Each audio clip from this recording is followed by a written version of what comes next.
என்பதாக இஸ்லாம் மார்க்கம் தனியாக தொகுக்கப்பட்டு சொல்லப்படுகிறது. அந்த வகையில் ரசூலுல்லாஹி ஸல்லல்லாஹு அலைஹி வஸல்லம் சொன்ன வார்த்தை ஒன்று, ஒரு வாலிபர் ஒரு வயதானவருக்கு கண்ணியமும் மரியாதையும் செலுத்தினால் அந்த வாலிபர் வயதானதற்கு பின்னால் அதே கண்ணியமும் மரியாதையும் செலுத்துவதற்காக அல்லாஹ் ஒருவரை நியமிக்கிறான் என்று ரசூலுல்லாஹி ஸல்லல்லாஹு அலைஹி வஸல்லம் சொன்ன வார்த்தை நூல் தபரானியிலே இந்த ஹதீஸ் பதிவாகி இருக்கிறது. அனஸ் ரலியல்லாஹு அன்ஹு இந்த ஹதீஸ் அறிவிக்கிறாங்க. அநியதிக்கு இந்த ஹதீஸில் 2 விஷயத்தை கவனிக்கணும். வயதானவர்கள், மூத்தவர்கள், வயோதிகர்களுக்கு நாம் கண்ணியம் செலுத்தினால் 2 விஷயம் அழுத்தமாக பதிவாகி இருக்கிறது. ஒரு வாலிபர் வயதானவருக்கு கண்ணியம் தரும் பொழுது அந்த வாலிபர் வயதானதற்கு பின்னால், அப்பொழுது என்று சொன்னால் ஒரு மனிதன் வயதானவர் கண்ணியம் செலுத்தும் பொழுது அவருக்கு ஆயுள் நீட்டி தரப்படும் என்பதை மறைமுகமாக சொல்லப்பட்ட வார்த்தை ஒன்று. 2வது, ஒரு மனிதனுக்கு சிரமமும் கஷ்டமும் என்ன வந்தாலும் சரி, உலகத்தில் வாழக்கூடிய எல்லா மக்களும் மரியாதை எதிர்பார்ப்பார்கள், கண்ணியத்தை எதிர்பார்ப்பார்கள். இந்த ஹதீஸில் சொல்லக்கூடிய வார்த்தை வயதானதற்கு பின்னால் அந்த வாலிபருக்கு வயதானதற்கு பின்னால் கண்ணியமும் மரியாதையும் வழங்கப்படுவதற்காக ஒருவரை நியமிக்கப்படும் என்று ரசூலுல்லாஹி ஸல்லல்லாஹு அலைஹி வஸல்லம் சொல்லியிருக்கிறாங்கன்னா 2 மிக பாக்கியமான விஷயங்கள் தரப்படும் வயதானவர்களுக்கு கண்ணியம் தருவதினால். கண்ணியத்திற்கும் பெரும் மதிப்பிற்குரிய அல்லாஹ்வின் நல்லடியார்களே, தபரானியில இப்படியும் ஒரு ஹதீஸ் இருக்கிறது.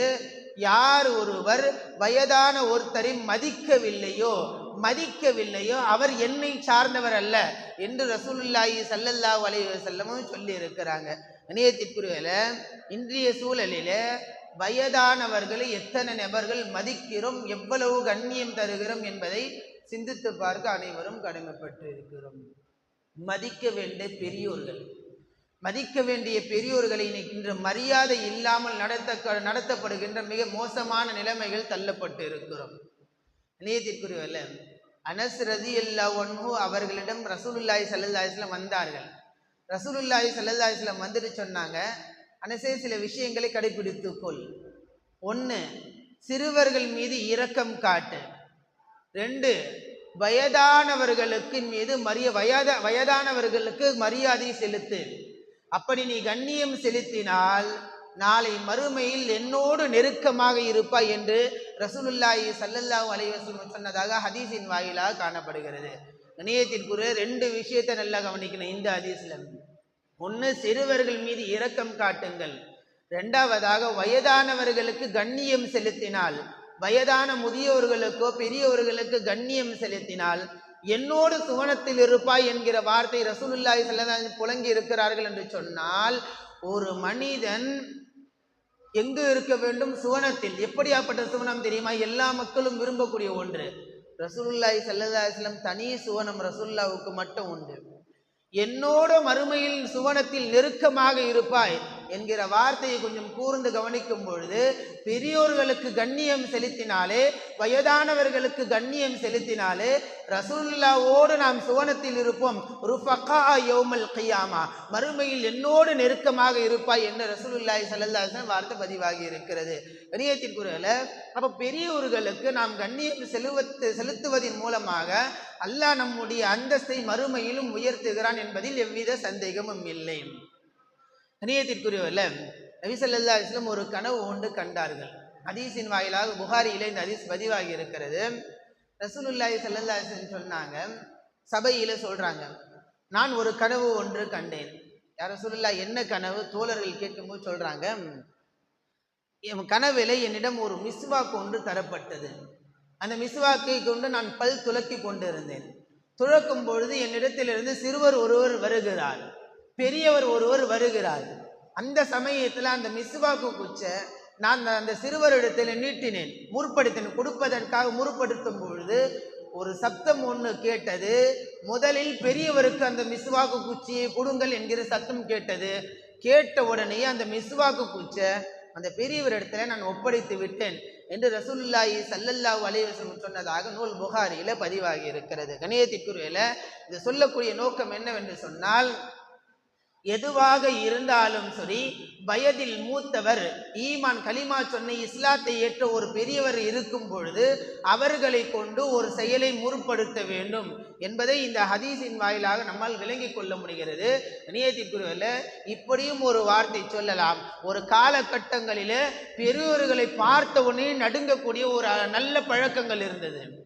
ஆனால் இன்னைக்கு பெரியவர்களை பார்த்து எப்படி முடியுமோ அப்படியெல்லாம் ஏசும் அளவிற்கு நிலைமைகள் மாறப்பட்டு உள்ளது.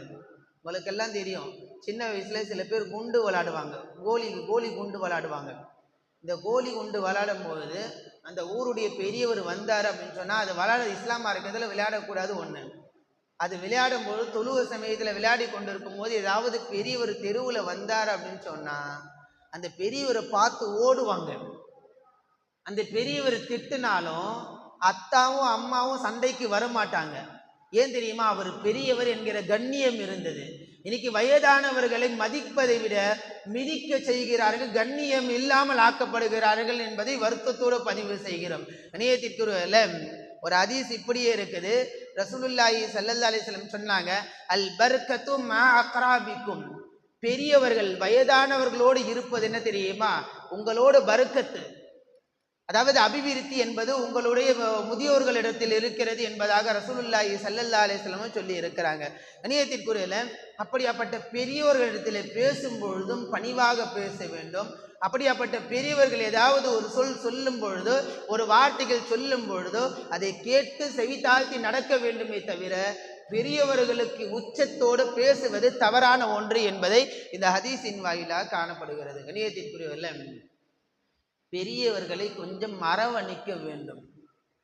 வயதானதற்கு பின்னால் நான் சொல்வது என்ன என்று சொன்னால், ஒரு குறிப்பிட்ட வயது வந்ததற்கு பின்னால் பெற்றோர்களை கூட பிள்ளைகள் மதிப்பதில்லை. நான் சொல்லுவது பேரன் பேத்தி, தனக்கு பெற்ற பிள்ளைகள் எடுத்து விட்டார்கள். ஒரு பையன் ஒரு குழந்தையை பெற்றெடுத்தனா அப்படின்னு சொன்னா அதற்கு பின்னாடி அந்த வீட்டுக்குள்ள அந்த தாய்க்கும் தந்தைக்கும் வேல்வி இல்லை, ஒரு சந்தோஷமான ஒரு வாழ்க்கை இல்லை. ஒரு காலம் இருந்தது, அந்த காலத்தில் தன்னுடைய தந்தையை பார்த்து இவர் தான் என்னுடைய தந்தை தான் எனக்கு பிடிக்கும் என்று கட்டி அணைத்த பிள்ளைகள் எல்லாம் போய் இன்று உள்ளே வரும்பொழுது அந்த வயதான பெற்றோர்கள் தந்தை இருந்தான்னு சொன்னா, அம்மா உன் புள்ள அப்பா உன் கணவன் வீட்டில் இருக்கிறாரா என்று கேட்பதை விட சில மோசமான வார்த்தைகளும் இன்றைய சூழலில் பரவி கொண்டு இருக்கிறது. பெரியவங்க வராங்க சொன்னா வயசானவங்க வராங்க ஒதுங்கி போறதை விட இன்றைய காலத்துல சொல்லக்கூடிய வார்த்தை என்ன தெரியுமா? பெருசு வருது அப்படின்னு சொல்றாங்க. பெருசு வருது அப்படின்றாங்க. வருத்த யாரும் கோவப்படக்கூடாது, இப்படி ஒரு வார்த்தையை சொல்கிறேன். சில பிள்ளைகள் இப்படியே சொல்றாங்க, கிழவன் வரான் அப்படின்றாங்க. எவ்வளவு கடுமையான வார்த்தை தெரியுமா? எல்லா மக்களும் இருக்கும் பொழுதெல்லாம் இப்ப ஏதோ ஆரோக்கியத்தோடு இருக்க முடியாது. அல்லாஹ் ஆயிலை நீட்டி விட்டான் என்று சொன்னால் அவருடைய எலும்புகள் எல்லாம் மிருதுவாக ஆகிவிடும். மீண்டும் சிறு வயதிலே அவர்கள் ஆகியதை போன்று ஒரு விஷயத்தை மீண்டும் மறந்து விடுவார்கள் என்பதில் எவ்வித சந்தேகம் இல்லை. கண்ணியத்திற்குள்ள அப்படியாப்பட்ட பெரியவர்களை கொஞ்சம் அரவணைக்க வேண்டும். அரவணைப்பு என்பது எங்கிருந்து தெரியுமா வர வேண்டும்? மனைவிமார்களிடத்திலிருந்து அப்படியே அந்த அரவணைப்பு என்பது வர வேண்டும். உங்களுக்கு தெரியும், புகாரியில் இந்த ஹதீஸ் பதிவாகி இருக்கிறது. ரசூலுல்லாஹி ஸல்லல்லாஹு அலைஹி வஸல்லம் மரணிக்கும் பொழுது எப்படி இருந்துச்சு தெரியுமா? ஹதீஸ்ல எப்படி இருக்கு? ரசூலுல்லாஹ்வுடைய மரணிப்பதற்கு சில நிமிடங்களுக்கு முன்னால் ரசூலுல்லாஹ்வுடைய முகம் ஆயிஷா ரலியல்லாஹு அன்ஹா அவருடைய 2 நெஞ்சுக்கு நடுவில் அவங்களுடைய முகம் இருந்ததாம். இப்படி கட்டி அணைத்தவாறு பிடித்திருந்தார்கள். தன்னுடைய கணவனை எப்படி தெரியுமா பாதுகாத்தார்களாம்? துண்டை எடுத்து வேர்த்து ஊற்றும் பொழுது சொட்டுக்களாக வேர்த்து வெளியே வரும் பொழுது துண்டை வைத்து துடைப்பதும், மிஸ்வாக்கை தன்னுடைய நாவால் கடித்து நபிகளாருக்கு பல் துலக்குவதும், இவ்வளவு கண்ணியமாக அரவணைப்போடு இருக்கும் பொழுது மற்ற மனைவிமார்கள்லாம் வந்து நின்று இப்படி சொன்னார்களாம், யா ரசூலல்லாஹ், நீங்கள் இல்லாத உலகத்துல நாங்க எப்படி வாழ்றது? இந்த அரவணைப்பு வேணும். அப்ப ரசூலுல்லாஹி ஸல்லல்லாஹு அலைஹி வஸல்லம் கிட்ட இப்படியே கேட்டாங்களா, யா ரசூலுல்லாஹ், உங்களுடைய மரணத்திற்கு பின்னால், உங்களுடைய வஃபாத்திற்கு பின்னால் உங்களை சீக்கிரமா வந்து யார் தொடுவா? உங்ககிட்ட யார் சீக்கிரமா வருவா? அப்ப ரசூலுல்லாஹி ஸல்லல்லாஹு அலைஹி சொன்னாங்களா, யாருடைய கரங்கள் நீளமா இருக்குதோ அவங்க தான் என்கிட்ட அடுத்து வருவாங்க அப்படின்னு சொல்லப்பட்டது. கணியத்திற்கு இது ஏன் சொல்கிறேன் என்று சொன்னால், புகாரியிலிருந்து ஹதீஸ் பதிவாகி இருக்கிறது. இது ஏன் சொல்கிறேன் என்று சொன்னால், ஒரு கணவன் வீட்டை மரணிக்கும் பொழுது அந்த அரவணைப்பு இருக்க வேண்டும். ஒரு தந்தை மரணிக்கும் பொழுது அந்த அரவணைப்பு இருக்க வேண்டும். இன்று என்ன அப்படின்னு சொன்னா, இருக்கக்கூடிய காலங்களில் அவர்களுக்கு கண்ணியம் தருவதில்லை, அவர்களுக்கு மரியாதை தருவதில்லை. ஆனால் இறந்ததற்கு பின்னால் அவருக்காக செய்யக்கூடிய அமல்கள் இருக்கிறது. அல்லாஹ் அக்பர், என்னென்ன அமல் எல்லாம். உயிரோடு இருக்கும்போது மதித்து வாழ்ந்து விடுங்கள். அவர்கள் மரணித்ததுக்கு பின்னால் நீங்கள் பழங்களை வாங்கியோ அல்லது பழங்களை வாங்கியோ உணவுகளை கொண்டு நீங்கள் தானம் தர்மம் செய்வதை விட இருக்கும் பொழுது அவர்களை கண்ணியப்படுத்துங்கள். கண்ணியத்திற்கும் பெரும் மதிப்பிற்குரிய அல்லாஹ்வின் நல்லடியார்களை கொஞ்சம் சிந்தித்து பார்க்க வேண்டும். ரசூலுல்லாவுடைய சபை ஒன்று, அந்த சபையில தோழர்கள் எல்லாம் ஒன்றாக அமர்ந்து கொண்டு இருக்கிறாங்க. அமர்ந்து கொண்டு இருக்கும் பொழுது ரசூலுல்லாஹி ஸல்லல்லாஹு அலைஹி கேட்குறாங்க, ஒரு மரம் ஒன்று இருக்குது, அந்த மரம் எல்லா மக்களுக்கும் புரோஜனமாக இருக்கும், அதனுடைய இலைகள் உதிர்வதில்லை, அது என்ன மரம் அப்படின்னு சொல்லி கேட்குறாங்க. ஒரு மரம் ஒன்று இருக்குது, அந்த மரம் பிற மக்களுக்கு புரோஜனமாக இருக்கும், அதனுடைய கனிகள் மக்களுக்கு அவசியம், புரோஜனமாக இருக்கும், அதனுடைய இலைகள் உதிர்வதில்லை, அது என்ன மரம் அப்படின்னு சொல்லி கேட்குறாங்க. தோழர்கள் எல்லாம் வாய் மூடி இருக்கிறாங்க. இந்த சபையில் அபூபக்கர் சித்திக் ரலியல்லாஹு அன்ஹு இருக்கிறாங்க, இதே சபையில் உமர் ரலியல்லாஹு அன்ஹு இருக்கிறாங்க. எல்லாம் பெரும் தோழர்கள் இருக்கும் பொழுது இந்த கேள்விக்கு பதில் தெரியுமான்னு சொல்லி கேட்கும்போது எல்லாம் வாய் மூடி மௌனமா இருக்கிறாங்க. இப்போ ரசூலுல்லாஹி ஸல்லல்லாஹு அலைஹி வஸல்லம் சொன்னாங்க, அது பேரித்த பழமரம் என்று சொல்லிட்டாங்க. சொல்லி முடித்த உடனே வெளியே வந்தவன உமர் இப்னு அப்துல்லா ரலியல்லாஹு அன்ஹு அவங்க வெளியே வந்தவன்னு சொன்னாங்க, அத்தா ரசூலுல்லாஹி என்கிட்ட ஒரு கேள்வி கேட்டாங்கல்ல நம்ம கிட்ட சபையில், அந்த கேள்விக்கு பதில் எனக்கு தெரியும் என்னுடைய அருமை தந்தையே சொல்லும் பொழுது, அப்போ அந்த தந்தை சொல்றானா, தம்பி இந்த சபையில கேட்கும்பொழுது அந்த கேள்விக்கு நீ பதிலை சொல்லி இருக்கலாம் இல்லையா, ஏன் நீ சொல்லாம இருந்த? நீ சொல்லி இருந்தனா என் மகன் ரசூலுல்லாஹ் கேட்ட கேள்விக்கு பதிலை சொல்லிட்டான்னு சொல்லி நான் சந்தோஷம் அடைஞ்சிருப்பேன் இல்லையா அப்படின்னு சொல்லி கேட்கும்போது அந்த சின்ன பிள்ளை என்ன தெரியுமா சொல்லிடுது, அக்கரிஹத்து, நான் வெறுத்தேன். ஏன் தெரியுமா வெறுத்தேன்? இவ்வளவு பெரியோர்கள் இருக்கும் பொழுது அந்த கேள்விக்கு பதில நான் சொல்றதுல வெறுத்தேன், பெரியோர்களுக்கு முன்னாடி என்னுடைய குரலை உயர்த்த கூடாதுன்னு சொல்லி நான் வெறுத்தேன் என்று அந்த சின்ன பிள்ளை சொன்ன வார்த்தை புகாரியில் ஹதீஸ் பதிவாகி இருக்கிறது. அப்ப கண்ணியத்திற்குரிய பெரியவர்களுக்கு கொடுக்க வேண்டிய கண்ணியம் கொடுத்தாக வேண்டும். பெரியோர்களுக்கு ஒரு மரியாதை என்பது உண்டு, அந்த மரியாதையை இஸ்லாம் மார்க்கம் வழங்குகிறது, அந்த மரியாதையை கொடுத்தே ஆக வேண்டும். இன்னைக்கு என்ன அப்படின்னு சொன்னா, பெரியவர்களுக்கு மத்தியில ஈடுபாடாக பேசுவது. ஒரு நல்லா யோசித்து பாருங்க, நான் சொல்வது ஒரு 20 வருடத்திற்கு முன்னாடியோ அல்லது 15 வருஷத்துக்கு முன்னாடி கொஞ்சம் கூர்ந்து கவனித்து பாருங்களேன். ஊரில் ஒரு சபை ஒன்று நடக்கும், ஒரு பஞ்சாயத்தோ அல்லது ஒரு பேச்சுவார்த்தையோ நடக்கும் பொழுது பெரியோர்கள் வாய் திறக்கும் பொழுது எல்லா மக்களும் வாய் மூடி இருப்பார்கள். அந்த கண்ணியம் கட்டுப்பாடு இஸ்லாம் மார்க்கம் வகுத்த ஒன்று. அந்த கண்ணியம் ஏன் இன்று பெரியோர்களுக்கு காணவில்லை? வீட்டிலும் கண்ணியம் இல்லை, ஊரிலும் கண்ணியம் இல்லாத ஒரு வாழ்க்கையை இஸ்லாம் மார்க்கம் போதிக்கல. முதல்ல வீட்டில் இருக்கும் பொழுது உங்க பெரியவங்களுக்கு மரியாதை கொடுங்க. பெரியோர்களுக்கு மரியாதை கொடுத்ததற்கு பின்னாடி தான் உங்க வீட்டாளுங்களுக்கு மரியாதை கொடுங்க. அபூபக்கர் சித்திக் ரலியல்லாஹு அன்ஹு இருக்கிறாங்க, உமர் ரலியல்லாஹு அன்ஹு இருக்கிறாங்க, ரசூலுல்லாஹ் பேசிக்கிட்டு இருக்காங்க, நல்லா சந்தோஷமா பேசுறாங்க, பேசிக்கிட்டே இருக்கிறாங்க.